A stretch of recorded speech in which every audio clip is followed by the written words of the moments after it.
Yo, I just got back from the Rolly Romero Teofimo Lopez fight, yeah?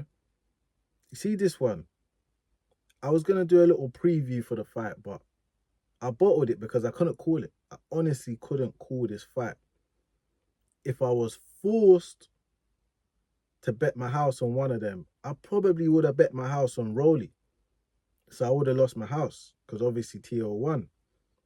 So taking a look at the fight though, I think Teo took a lot from those sparring sessions. If you go back and watch the sparring sessions, Teofimo Lopez hurt Rolly in sparring, and he hurt him to the body. He hurt him to the body. And if you take a look at the fight, Teo was clearly targeting the body from round 1 to round 12. Literally, the left side of Rolly's body was like red raw. Like red raw. Even his arm, he even started targeting the arm to kind of take away that check hook. So Teo came in there with a good game plan. Like there's been a lot of question marks around his corner, his dad, his coach, the coaching staff and whatnot, but he came in with a good game plan. If you take a look at Rolly's corner, you would argue that they got more experience, more high-level coaches, but Rolly wasn't really taking on board what his coach was telling him. So throughout the fight, from round 1, you had Teo front foot pressure, backing up Rolly, yeah? Backing him up, center of the ring. What that allowed Teo is space to evade Rolly's punches, space to step back. Yeah, he didn't allow, the only times he really got hurt was in exchanges or when Rolly's backed him up to the ropes where he's got no space to move his feet and get away from Rolly's punches. But anyway, in general, Teo, he played it safe. He played it safe, but he was smart because he knew, he understood, he respected Rolly's power. And he knew that he couldn't get greedy. Now, I can hear a few of the commentators, saying, "Oh, they feel like Teo could push on and do a bit more in the fight and be a bit more offensive." But no, the more offensive, if Teo got greedy in there, that's when he gets clipped. Every time he got clipped with that check left hook, and that was a problem, by the way, to keep getting hit by the same punch, and it's like. At first, I was thinking, yeah, Rolly, he's trying to set traps and whatnot, but he's not really setting traps. He's just really, he's waiting for Teo to bite. And as soon as Teo bites, he's timing him with that check hook. And that's kind of how the fight played out. Rolly was basically relying on Teo to make a mistake and to get hit with a big shot and for him to basically go down. Rolly he never looked like he was trying to win the fight on points.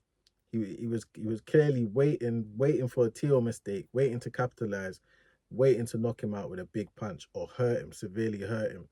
And he did hurt him a couple of times, but he failed to capitalize on it.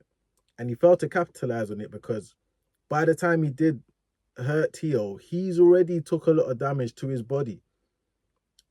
Try believe Rolly took a lot of damage to his body, and that slows a fighter down, and that also makes a fighter reluctant to open up because the worst type of body punch you can receive is a counter body punch. A body punch that you're not ready for. You ain't set yourself for. You're in the middle of throwing a punch and you get hit with a counter body punch. That's the worst type of body punch to take. And you saw after a few rounds, Rolly wasn't even blocking his face. He was blocking his body. Do you know what I mean? So that was clearly taking an effect. And then Teo also started, like I said, targeting the left arm to take away the power of that check hook. Then Rolly caught him with a right hand, hurt him again. But again, couldn't capitalize on it because he's still wary of those counter shots to the body. And Teo, to his credit, when he was hurt, he was biting down. He bit down on his gum shield and he moved his feet. He held when he had to, but he was also fighting back. He was firing back, still targeting the body though. And that's what Rolly was very, very wary of. So yeah, I think it wasn't a great fight. It didn't really take off, so to speak. But I think Teo fought a smart fight. He had a good game plan and he stuck to the game plan. I don't think that was Rolly's game plan. Actually, I know it wasn't Rolly's game plan, going off what his corner was telling him. Do you know what I mean? But I think Rolly was banking on the experience of the rounds in the ring that he shared with Teo. He was banking on, like, I know this guy better than my coaches. I know I can't outbox this guy, but I know I can catch him with something. And if I catch him with something, I reckon I could get him out of there. That's what Rolly was banking on. So yeah, like I said, man, I would have lost my house if I bet. Glad I didn't. Yeah.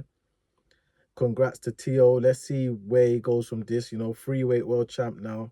It's got a belt at 147. The 147 division is looking very, very interesting. Let's see where let me know in the comments. Who do you think Teo should fight next? Who do you think is worthy of a... You know what? Thinking about it quickly, yeah. Hasn't there always been a little bit of, like, Teo still kind of claims Brooklyn, New York, Brooklyn still claims it, although he left when he was a baby. So Hitchens is in the 147 division now. He's ranked as well, top 10 ranked. Little bit of rivalry there. Would that be a good fight? Would you like to see that fight? Let me know in the comments what fight you would like to see for Teo at 147. Love.